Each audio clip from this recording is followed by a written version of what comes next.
Satadal Ghosh received the BE degree in Electrical Engineering from Jadavpur University, Kolkata in 2006 and the M.Tech degree in Statistical Quality Control and Operation Research from Indian Statistical Institute, Kolkata in 2009 and the Ph.D. degree in Aerospace Engineering from Indian Institute of Science, Bangalore in 2014. He was a recipient of the US National Research Council Research Associateship Award during 2015 to 2017 for his postdoctoral research at Naval Postgraduate School at Monterey CA. Subsequently, after a short academic visit at National University of Singapore, he joined Indian Institute of Technology, Madras.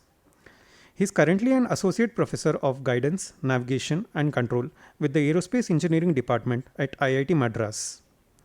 His research interests include motion planning and guidance for single and multi-agent systems. Thank you, Dr. Satadal Ghosh. I would like to introduce Dr. Satadal Ghosh onto the dais. All of us, because all of us are the organizers. So, especially Ashwini, for this wonderful event, taking the pain for all that. And thanks to the main person behind all these things who have been our life, Professor DG, Professor Devashish Ghosh. So today my presentation is on motion planning and guidance for autonomous systems. I understand that by now too much of overdose of guidance and all that, and again it is adding to that. So please bear with me.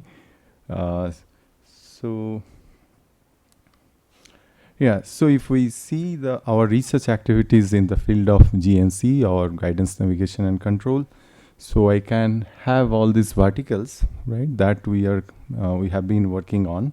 So I'll start from one and then I'll continue to the next a few. So I'll not cover all of them, but some of them I'm going to cover in this presentation.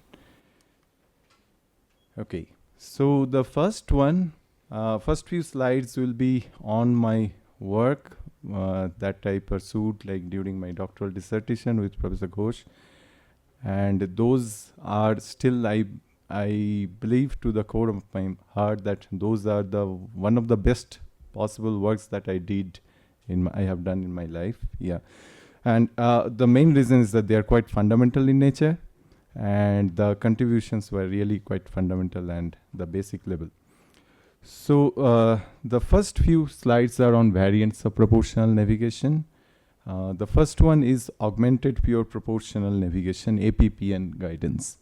So in this particular guidance, we essentially augmented the proportional navigation guidance term, command term, with a term that was state dependent and time varying, right? So if you are familiar already with the APN guidance, the traditional APN guidance, that is the augmented PN guidance, you will be seeing that the augmentation term coefficient that comes as a constant, right? And there is the limitation. If you go to do the analysis of its capturability, you will see the limitation. To the contrary, when we actually opened up the space, that okay, the coefficient can be state time varying and state dependent, we could achieve a lot more, and essentially we could get like very time efficient and much efficiency in terms of even control efforts also against maneuvering targets. So this slide is about that one. Okay, so the next one is retroproportional navigation, right? So again in proportional navigation, traditional proportional navigation that we have, it goes with a positive navigation gain, right? So negative navigation was counterintuitive. So before my PhD thesis, there was another work that was done. Again, the name of retroproportional navigation was coined at that time, and that was done by Professor DG's earlier student. So we did the analysis for the entire 3D engagement scenario, and we did the analysis in a nonlinear engagement setup. And this particular guidance was shown very clearly that effective and efficient against higher speed non-maneuvering targets. Now, efficient in one aspect that it is not time efficient compared to the PN variation, just a basic PN, right? But At the same time, if I consider the terminal constraints or the terminal limitations, right, or the terminal requirements, right, there surely recipient has much more advantage over the traditional PN. Then the next topic that we worked on is an amalgamation of the standard PPN and the retroproportional navigation and a bias-based modification of them. With that, we could achieve a bigger set of impact angle against higher speed targets. Against higher speed targets, even ensuring capture is itself tricky and challenging. With that in the background, when we are adding the constraint of impact angle, right, again it is further restricted, but we could also not just we could achieve that restricted set, but we could expand with this bias-based modification to it. Okay, the next topic that in this segment I'm going to discuss, that is the time to go estimate.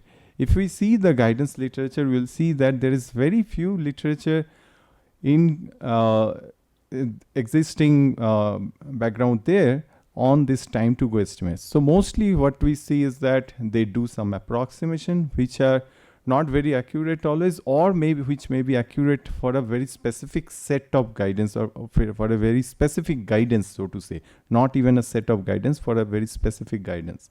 So we could come up with a generic formulation. So basically a couple of formulations we did. Right. So one formulation was analytical. It was of course based on some small angle approximations, but as you can see from this figures. Yeah. So as you can see from these figures, that even the numerical estimate initially it is the closed form estimate, you can see that it is sufficiently close. While the numerical estimate, as you can see, that it initially starts here, but again, like it is also catching up there. So we have come up with two formulations, given that the scenario that, okay, how close you are to the collision triangle or collision course geometry, you can select which one you want to go for. But either way, even we have used this time to go estimates for further like salvo attack problems like that, and that's what I have mentioned here. For interdiction problems, right, where both satisfying both terminal angle and final time are of challenging, are of the pose significant challenges, even there also we can use these formulations very significantly. Okay, so so in this slide, now I am going to the next segment of the talk, that is more application specific guidance. And in that, like the first one is all about an all aspect approach, right? So you have a target, it may be stationary, it may be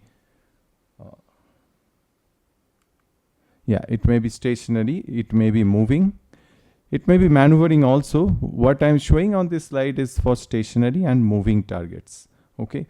And when I'm saying all aspect approach, what I mean is that given a 3D engagement scenario, right, you can approach that target along any direction, right?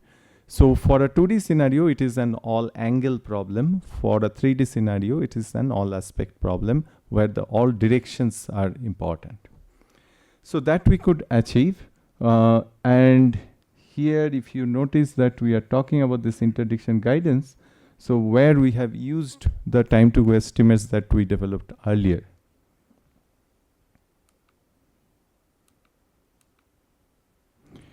Okay, so the next one in this segment, application specific guidance.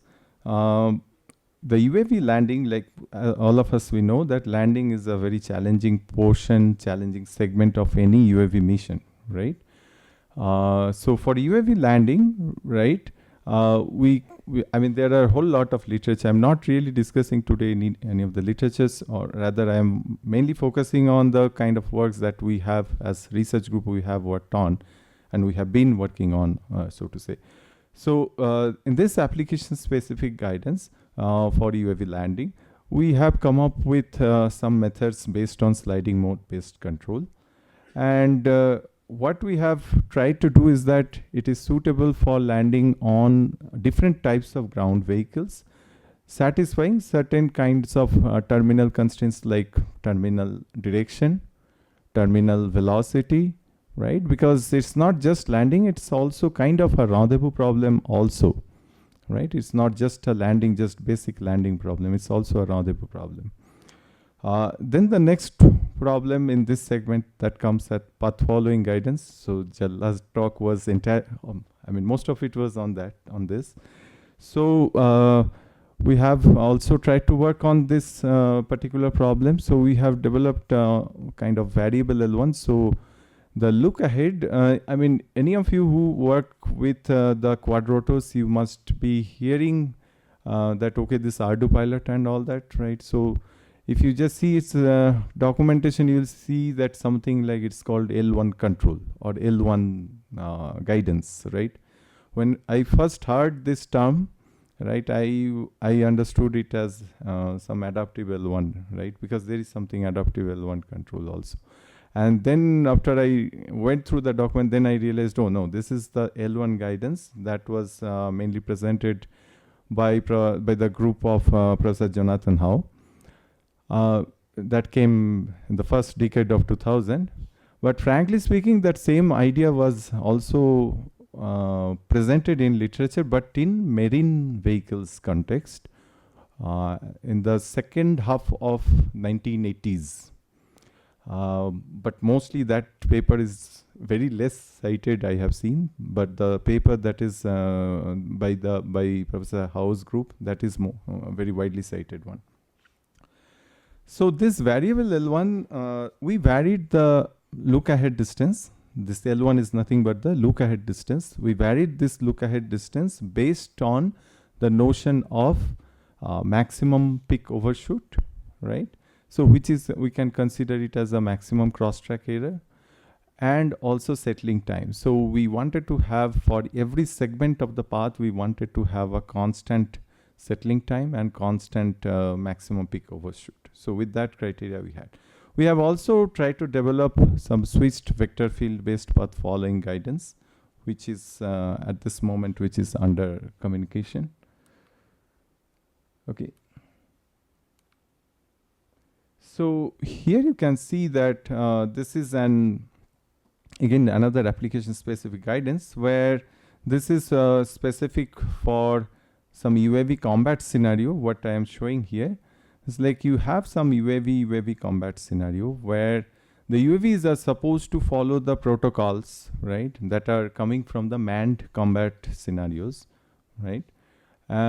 Basically in manned combat scenario, what they do is that you can see that there are 3 phases of it, right? So in the first phase, you understand that there may be a target, right, this red guy, and then you try to take an alternate path so that you are following some trajectory which is having some sensing advantage, number one. Number two is you are also able to hide yourself from the target, right? So the target is also not able to see you that well. So here, of course, like that decision making is a different problem altogether. So I'm not talking about that decision making part. I'm just showing that, okay, suppose that decision making module that has given me this alternate path, then I am to basically follow this alternate path. That's the first phase of it. The second phase essentially says that, like, okay, after some time, as you are tracking the target, you kind of come back and try to see whether it is really risky or not, right? So you initiate that maneuver. And then at the end, if it is really a dangerous target or if it needs to be neutralized, so you have to essentially engage with it, right? So there are 3 phases of it. So this problem is all about, like, this entire holistic benchmark problem was all about this, right? Now, if I consider that the first problem, this is nothing but this problem, you can say that I have a virtual target, virtual stationary target sitting on this alternative, that advised trajectory, right?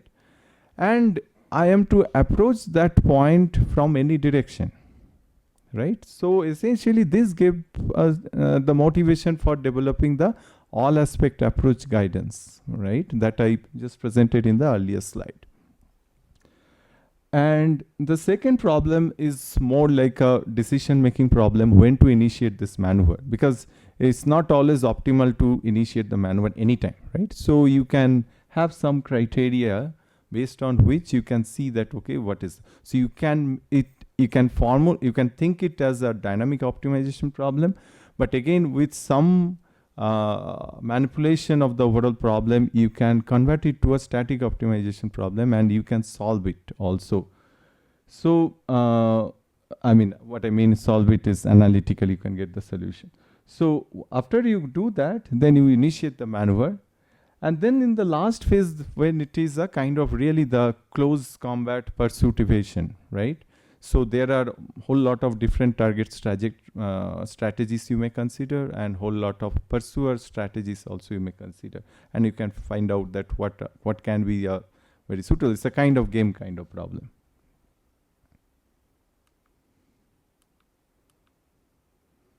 Okay, so the next segment that I'm going to talk about, that is guidance for spacecraft applications, right? So for spacecraft applications, specifically two specific applications we have been looking into. So one of them is again the hazard avoided landing, right?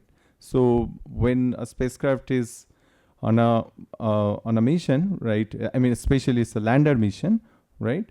So it reaches sufficient close vicinity with, I mean, of the land of the other celestial body, and then what happens is that it has to kind of avoid all possible hazards that is coming on its way. There may be some hillock nearby your pre-decided landing site, so you have to understand that, and also you have to, so here I am not showing the online selection of landing site, that part. What I'm showing here is that you have some landing site pre-decided, but if there are some hillocks and all that, then how to avoid it, right? But of course there is another important problem attached to it, where you have to find that where is that exact landing site, right? I mean, it may not be exactly at the same location of the pre-decided landing site, but somewhere in the vicinity, but you have to find out. That is also another problem. At present, we are looking at that problem also, but what I'm presenting here is just the landing problem, right? Hazard.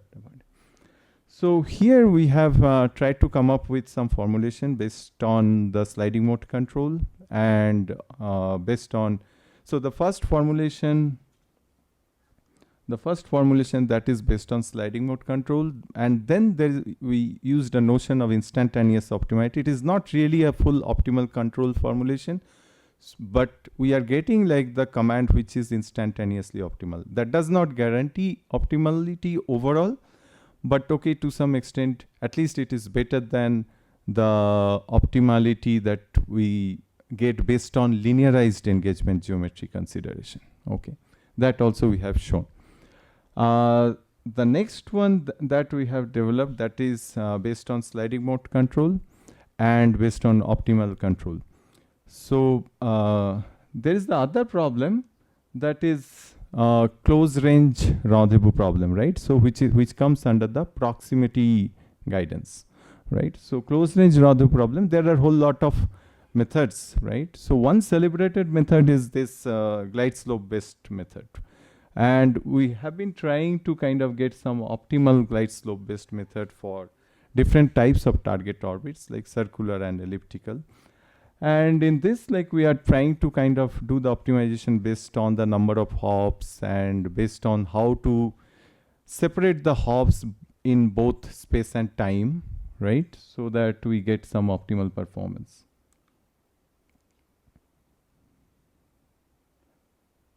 Okay, so this is just a video demonstration. Okay, so the next problem, as the talk says, the title says that motion planning and guidance. So now I'm coming to specific to motion planning.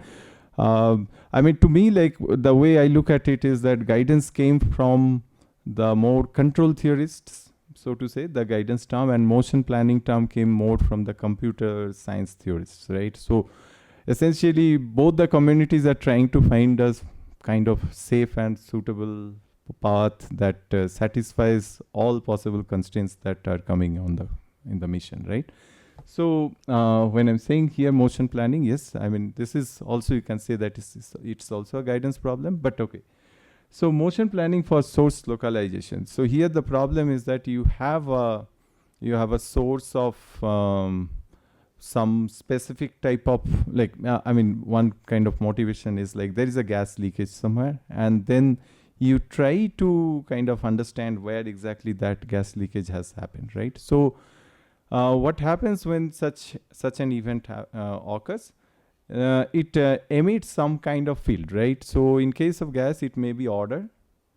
In case of gas, it may be kind of some temperature, some thermal gradient you may also see, some heat wave, right? Some field you may see. So, and there may be a mixture of all these fields also. So depending on that, the problem also changes. So in this works, basically we have considered single field kind of formulation, right? So where there is a, we can estimate the gradient for some of the works. And for some of the works, even estimating gradient is also not sufficient, because the contours, that field contours are not really that regular. Those field contours may be a bit distorted, right? So we need to kind of get some Hessian estimate for that also, to kind of have some efficient strategies. I would like to mention that all these methods are quite geometry-based methods, and I think the first in the whole lot was again started by Professor Ghosh only. That was the half circle and full circle method they came up with. And we also got motivation from that, and we took it forward. There are other methods also which people have explored, and I know, for example, Rohit, I think you have also seen some information theoretic method, right?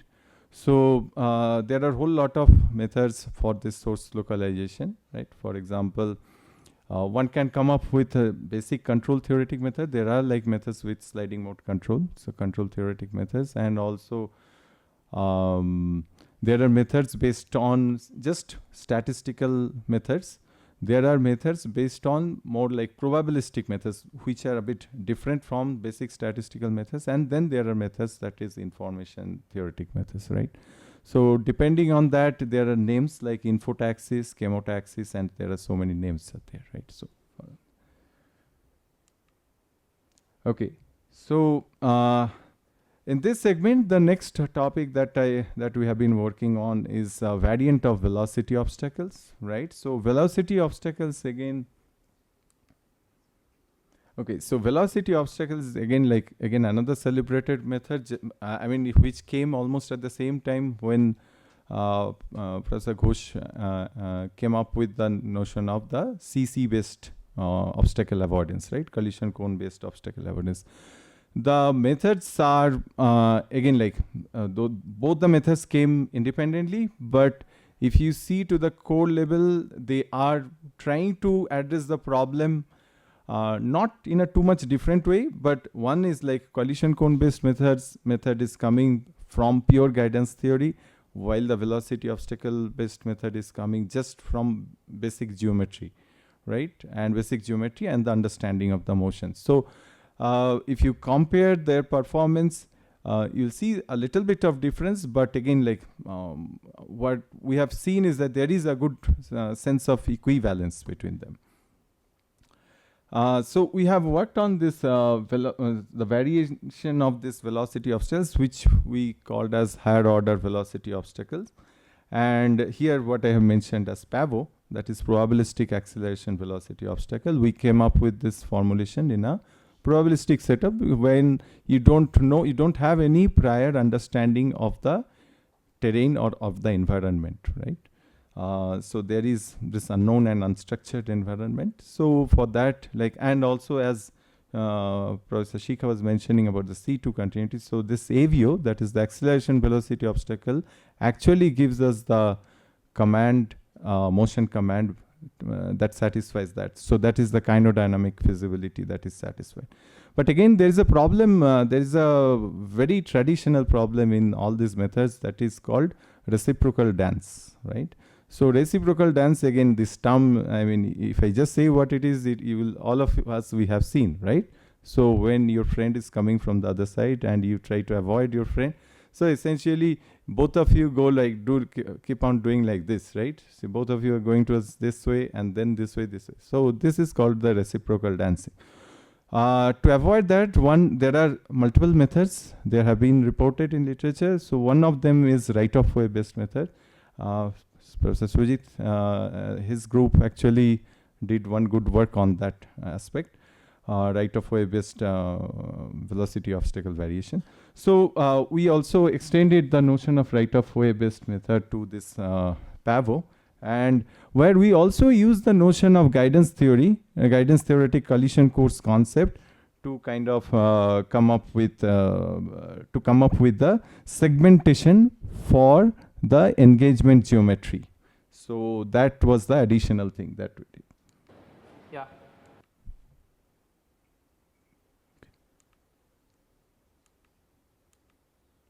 Okay, so the last segment, that is the motion planning for, and in this, like, I'm going to talk about sampling based GSE, right? Sampling based online, offline motion planning first, but then it is also extended to online motion planning, right? So the generalized shape expansion, the motivation was that, like, if you see the literature on this sampling based motion planners, you will see that the expansion of the graph that is restricted by several constraints. One such constraint is that, like, you see that what is the nearest obstacle. So your expansion at every iteration is limited or restricted by that, right? So in this context, we felt that why not to expand over a generalized shape. So when I'm saying expand over a generalized shape, suppose you are standing at this point, right? And this is your obstacle space. So, and this is your environment, you can see this much space, right? Why don't you expand over this entire space? So that gave us the notion of this generalized shape. So, and with this, like, we have the characterization of this, so I'm skipping this. So this is basically the pseudocode for this GSE algorithm. Right? So essentially the idea is that expand over as much as you can see, right? So you sample the points, is not just restricted with the minimum distance to the nearest obstacle. You expand over a bigger space also. That helps us to get a much lesser number of iterations to generate the feasible path, right? As we can see that from these figures, that the number of iterations that has been taken by the GSE algorithm over the other celebrated algorithms is significantly lesser, right? And also the computational time wise also, you can see the same trend.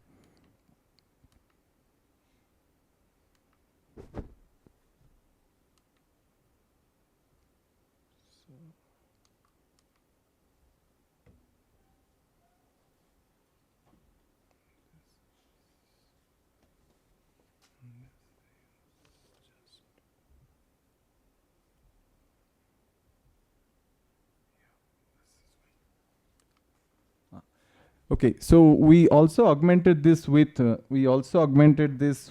directional biasing, and naturally we could get much better performance with that.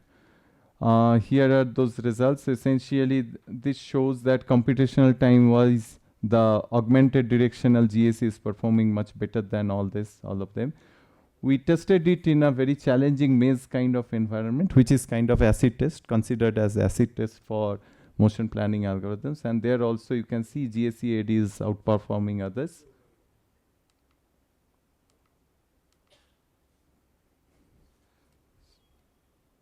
So I'll just take it. So this is basically a video showing that, like, in a random forest kind of environment, right? In a random forest kind of environment, how the GSE can be extended, because the GSE was originally formulated for offline method, as an offline method where you have the prior understanding of the environment. So how it can be extended to? So with the help of a receding horizon planner. So I'm just quickly taking it to the final one.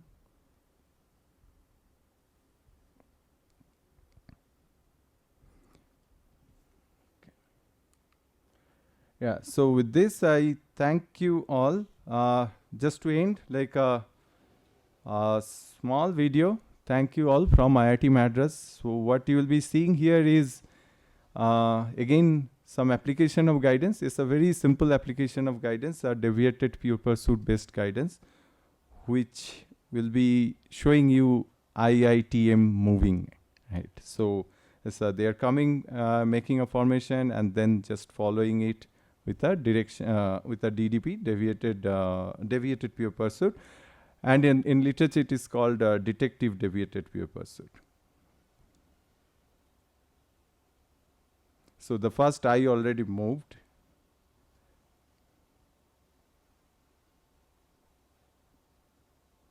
And this is the turn for the second eye.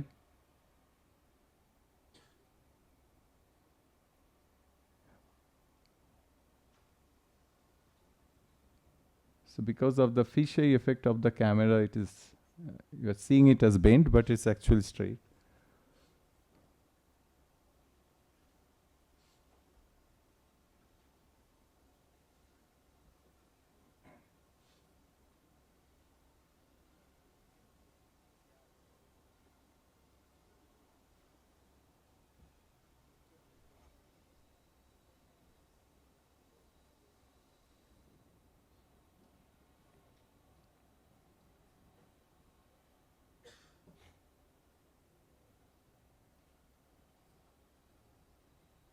So now the T is moving.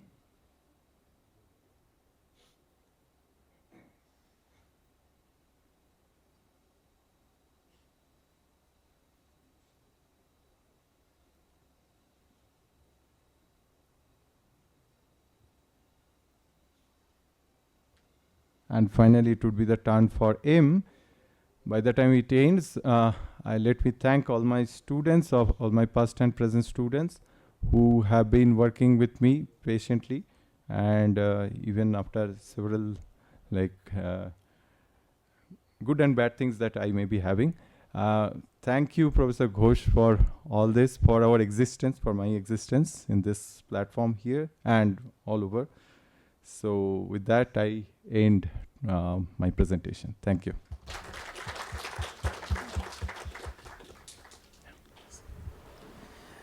Thank you, Dr. Satadal Ghosh, for a very wonderful talk.